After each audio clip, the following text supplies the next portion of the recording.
Dr. Frankl, what is the difference between people who are able to pick themselves up, get over life's problems, and those who are not?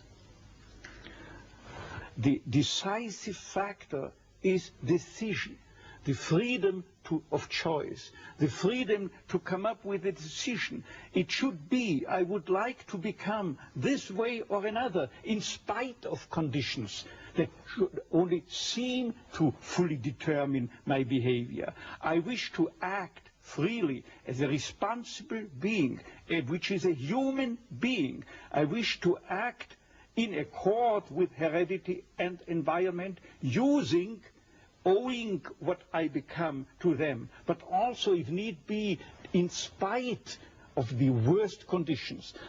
This is exactly what you could watch and witness under severe, extreme conditions of stress or of tragic conditions. Just think of people living for several years under the worst conditions of a prisoner of war camp.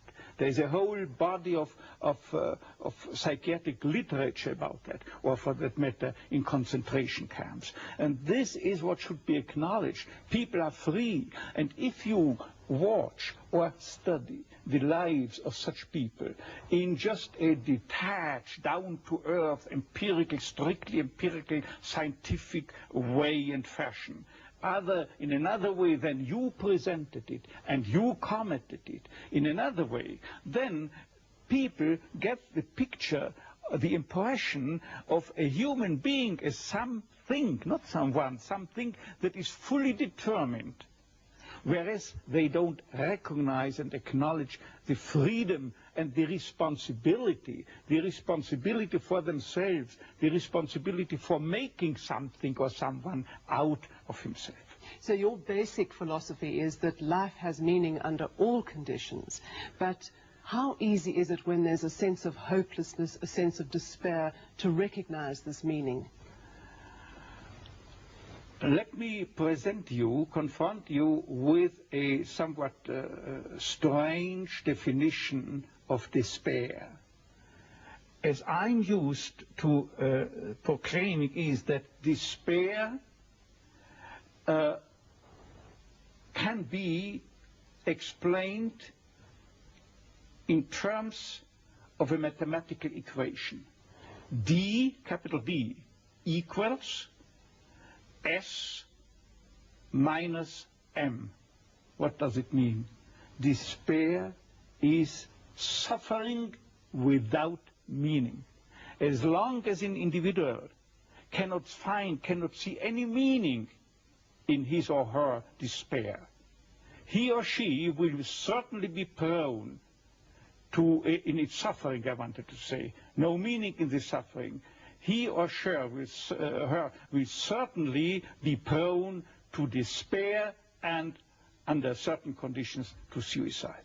But at the moment they can see a meaning in their suffering, they can mold it into an achievement, they can mold their predicament into an accomplishment on the human level. They can turn their tragedies into a personal triumph. But they must know for what. What should I do with it? But if people, like so many segments of present-day society and population, cannot find any meaning whatsoever in their lives, cannot see anything meaningful, they more often than not have something to live by. I'll say at least enough to live by. They cannot see anything to live for. What is the answer to the question, why me? Why did this happen to me? The answer to such a question is nothing that a psychiatrist or any other type of a scientist can come up. But I would not share the opinion of, say, Jean-Paul Sartre, who said we have to accept and to shoulder courageously, heroically, the absolute meaninglessness of our lives.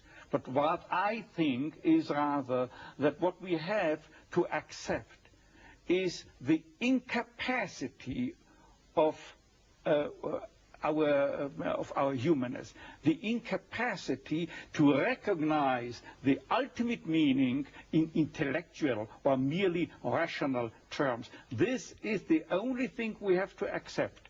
But still, we may believe in an ultimate meaning, but to lead someone, say a patient, to even the way for him to such a belief, to faith, is of course not the business or job to be carried out by a psychiatrist, but rather by a theologian. Tell me, to what extent do you feel we have choices in the things that befall us? Our freedom is a finite freedom, a limited freedom. That is to say, a human being is never fully free from conditions, be they of biological or psychological or sociological kind.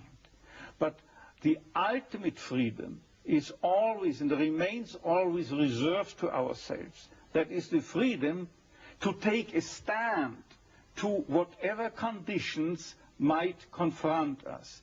How we react to the unchangeable conditions is up to ourselves. In other words, if we cannot change a situation, we have always the last freedom to change our attitude to that situation. Dr. Frankl, give me an example of meaning that can be taken out of a situation of despair. I once received a letter from a young Texan student who told me his own story. At the age of 17 years, he had an accident when indulging to his diving sport. And from that time on, he was paralyzed from the neck down. And he wrote to me, "I broke my neck, but it did not break me. I am at present helpless, and this handicap will remain with myself apparently forever. But I have not given up my studies. I want, because of my own helplessness, to help other people. I want to become a psychologist, to help others. And I'm sure," he wrote to me, "that my suffering will add an essential contribution to my ability to understand others and to help other people." This man, three years later, was invited by me to deliver a lecture, to read a paper at the 3rd World Congress of Logotherapy taking place at the University of Regensburg in West Germany. He was brought in and with his wheelchair by a plane from Texas to West Germany and delivered a lecture under the title, "The Defiant Power of the Human Spirit." The last sentence read, "I know that this is true because that man was me." For a quarter of a century, I had the honor to be the director of a neurological department at a general hospital. And believe me, throughout that time, I had ample opportunities to watch and witness how even young people could master their fate.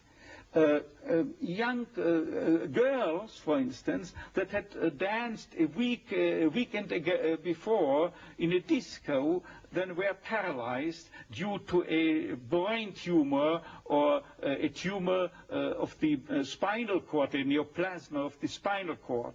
Or how young men who the last weekend still were skiing in the Austrian Alps or driving their Yamaha motorcycle, could no longer move a leg. And I've seen people who were amputated. All 4 extremities had to be taken away due a certain case, what I have in mind, due a high voltage electric accident. And I know that one told his former nurse of the hospital, he wrote to her a letter, before this terrible accident, I was bored, always bored and always drunk. And since my accident, I know what it means to be happy. Imagine, with no extremities. I know what it means to be happy. His life had become full of happiness again, simply because as long as you are pursuing happiness, as the phrase reads, as long as you are aiming at happiness, you cannot obtain it. The more you make it a target, the more you miss the aim and you miss the target. This is most conspicuous in cases of sexual neurosis, where exactly those people, male patients, who are striving to demonstrate their potency, they fall prey to impotence. The more a female patient tries to show to herself at least how much she is capable of experiencing a full female orgasm, the more she's doomed to frigidity. But at the moment, you do not think of pleasure or happiness, but just you give yourself, be it in sexual activities, be it in work, be it in love, at that moment that you are no longer concerned with becoming a happy or a successful man or a woman. At that moment, happiness installs itself by itself.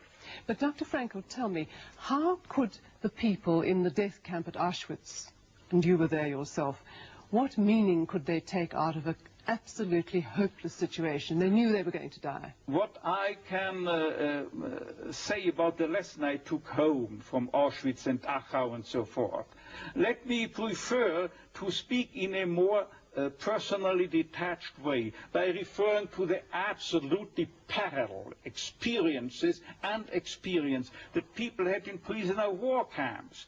The literature, psychiatric literature in the field of psychiatry of POW camps shows, independently from each other, that psychiatrists found out that those inmates or prisoners were most likely to survive the camp period.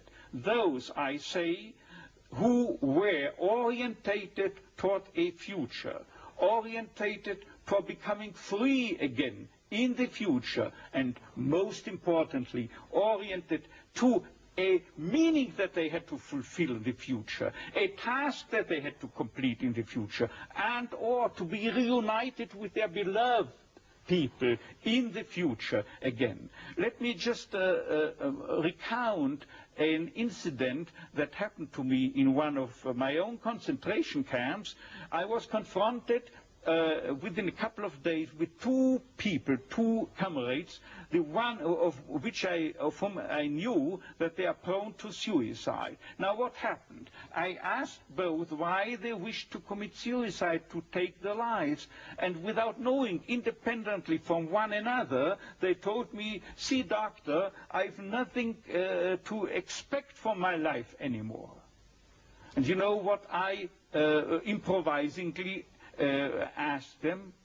Now listen, isn't it conceivable that instead life expects something from you? And then it turned out that one of them was expected by his own daughter, whom he loved above all.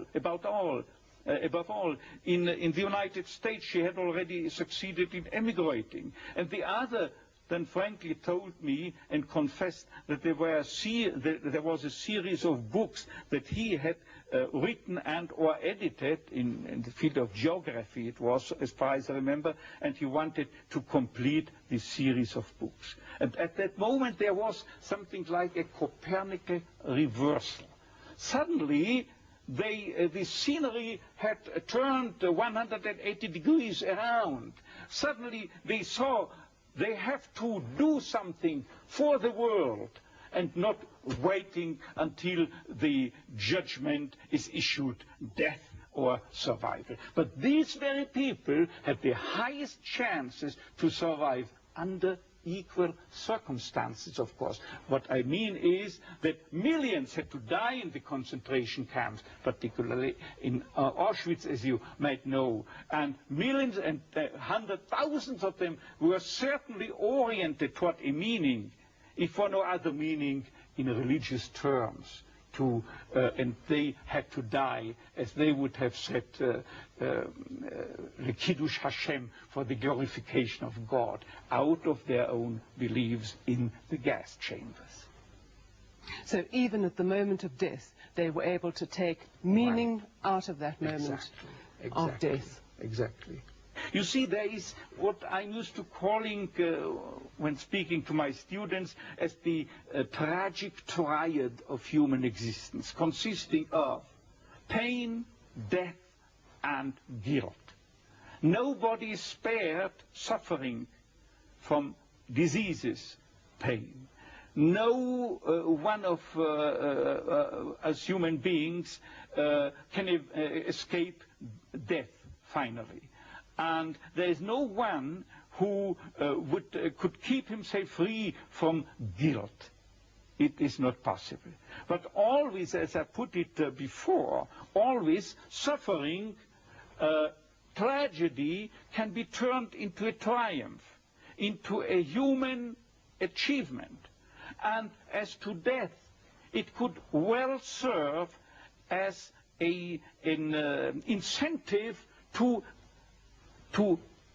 responsible action, because unless we were mortal, imagine if we were immortal, then we could postpone everything. There were no hurry.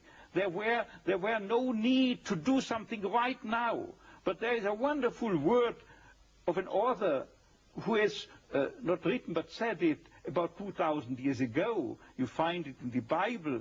It is Hillel, H-I-L-L-E-L, who once said, if I'm not doing it, who will do it? If I'm not doing it right now, when shall I do it? But if I'm doing it only for my own sake, what am I? This means no really human being. Because a human being is not someone, as psychotherapeutic systems depict the human being. He is not someone that is concerned primarily and originally with complexes, conditions, conflicts, and problems going on within his psychological system, intrapsychically, as it were. But normally, fundamentally, originally, primarily, basically, any human being is concerned with something out there in the world, is concerned with someone out there in the world, a work to do, a job to complete, a task, a meaning, a mission in life waiting for him exclusively to be materialized, to be actualized by him and by no other person. Right now, who else if not he? And finally, this he doesn't do for himself, for his tranquility, for his discharge of tensions, for his inner equilibrium, for getting rid of the stimuli of the superego which is dissatisfied, or obeying the father image. But he's doing it for the sake of a cause to serve, or another person to love, and never for himself only. Thus, this is what man can do. And imagine if he were not mortal, then he could postpone everything. There would not be the 1/3, the 2/3 of Hillel's dictum. There would not be sense in the formulation when, if not now, because he's immortal. To get back to suffering and despair, sometimes it seems that some people seem to have a much heavier load than others. Do these people not feel after a while, can I still continue to take meaning? You wouldn't believe it. it comes to mind that there is a specific statistical, empirical, strictly empirical study that was published a couple of years ago by two famous psychologists. And it turned out, by way of not only of statistics, but by test batteries, that people prone to death, who knew that they were dying soon, had a higher sense of meaning than normal populations. And if I tell you the story that the dean of the School of Nursing at the University of Texas, in the Texas Medical Center in Houston, a famous center, she wrote me of a case of a young girl, very young girl, about 17 years of age or so, who was paralyzed totally, also up to her neck, and could only by use of a mouth stick type letters. And Dean Stark, that nurse, told me within 3 lines, I remember this letter, she told me that that girl is reading newspapers day by day, watching television, and as soon as she comes across an individual in a tragic life situation, she types with the mouth stick on the typewriter letters offering them consolation and comfort. And she has some credibility, believe me. And she, the Dean Stark, says she's full of confidence. She has a strong sense of abundant meaning in her life, while others who cannot see meaning under the best conceivable of conditions take their lives because they are frustrated. They are caught in an existential vacuum, in a sense of meaninglessness and emptiness. I have described it in a book of mine as soon as in 55. Since that time, it has ever more been increasing worldwide. You find you are facing it not only in Western countries, you are facing it in the so-called third world, you are facing it in communist states, and communist psychiatrists also describe it in their literature. What Frankl tells us about this existential frustration is also observable in the communist countries. So are you saying that in order to find meaning, it is necessary to experience suffering? I wouldn't say it is necessary to experience suffering. What I say is just that meaning can be found under each and every condition in life, even under the worst conceivable conditions, provided that it is a situation you cannot change. Remember, I said this explicitly. That means provided that the cause of your suffering cannot be removed. If you can remove the cause of a suffering, say in case of a cancer, by surgery, you have to undergo surgery. If you are suffering from a severe compulsive obsessive neurosis, you have to seek psychotherapeutic help. There are, within the realm of logotherapy, for instance, certain techniques that can be applied with much success, as has been evidenced not by logotherapists but by behaviorists.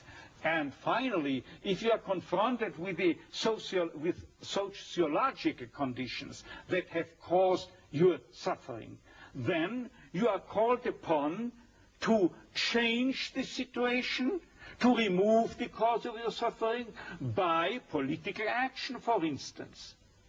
But in this respect, I would like to make another additional statement by telling you something that I, a couple of weeks ago, have told my professors and students forming my audience at the Karl Marx University in Moscow. I was invited by the prorector to stay there for a month and to lecture there on my teachings, but I had only time for 2 days.